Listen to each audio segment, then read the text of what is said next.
From Washington, this is VOA News.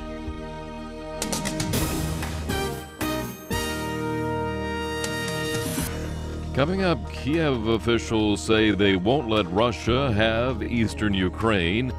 Close race and partial Afghan vote count. Hello everyone, I'm Steve Norman. Pro-Russian separatists scuffled with pro-government supporters in eastern Ukraine on Sunday.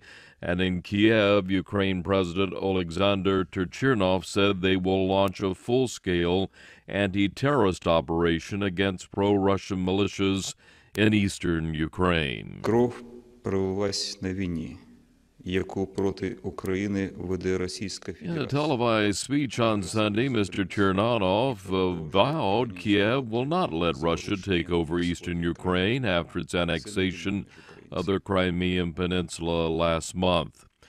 He accused Moscow of carrying out war against Ukraine. Russian Foreign Ministry immediately branded Ukraine's operation a criminal order and called for urgent consideration of it by the UN Security Council. In other news, preliminary results from Afghanistan's presidential election earlier this month show a close contest between two of the candidates. Ayaz Gul reports. The early figures put Abdullah Abdullah in the lead with nearly 42% of the votes counted of the 7 million ballots cast. His nearest rival, Ashraf Ghani, has about 38%. Announcing the details at a news conference Sunday in Kabul, Commission Chairman Ahmad Yusuf Nuristani cautioned this is not the final result and the front-runner could change. He said there is no doubt fraud has taken place in many parts and the Independent Election Commission is firmly committed to resolve the issue within its authority and present only those results that are free of fraud. The winning candidate will replace President Karzai. Ayaz Gul for VOA News, Islamabad.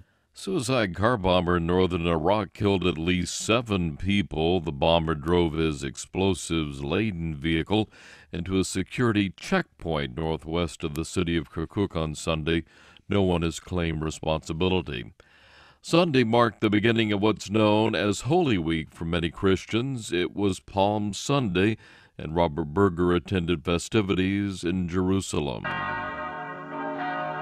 Bells called the faithful to Palm Sunday prayers at the Church of the Holy Sepulchre in Jerusalem's Old City, the traditional site of Jesus' crucifixion and resurrection.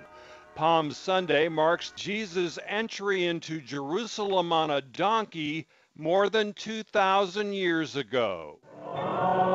Inside the church, worshippers waving palm and olive branches held a festive procession around the ancient stone tomb revered as the place where Jesus rose from the dead. I feel elated and I give all the glory to God.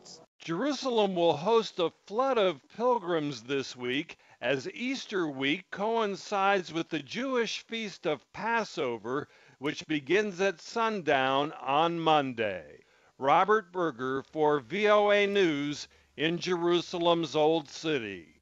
Chilean officials say a huge fire killed at least 16 people, destroyed 500 homes, happened in the port city of Valparaiso, that's about 120 kilometers northwest of the capital, Santiago. More than 10,000 people have been evacuated. Fire began on Saturday in a forested area above ramshackle housing on one of the city's main hilltops. Chile's President, Michelle Bachelet, declared a state of emergency, placing armed forces on the city's streets to maintain order and prevent looting.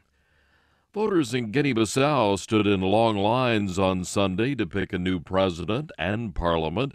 Country's first election since a military coup 2 years ago disrupted a presidential race as it headed to a second-round runoff.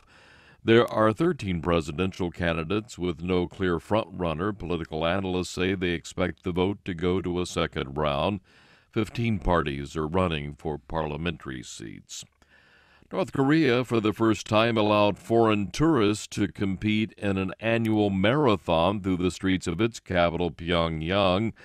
On the thousands of participants in Sunday's event, more than 200 were from other countries. Course started and ended at Kim Il-sung Stadium. Participants were greeted at the finish line by more than 40,000 cheering spectators.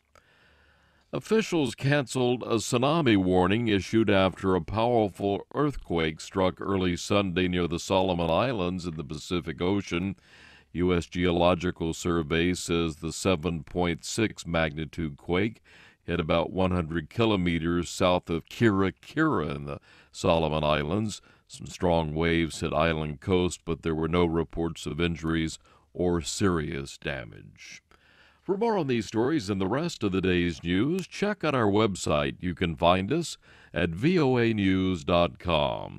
I'm Steve Norman, VOA News.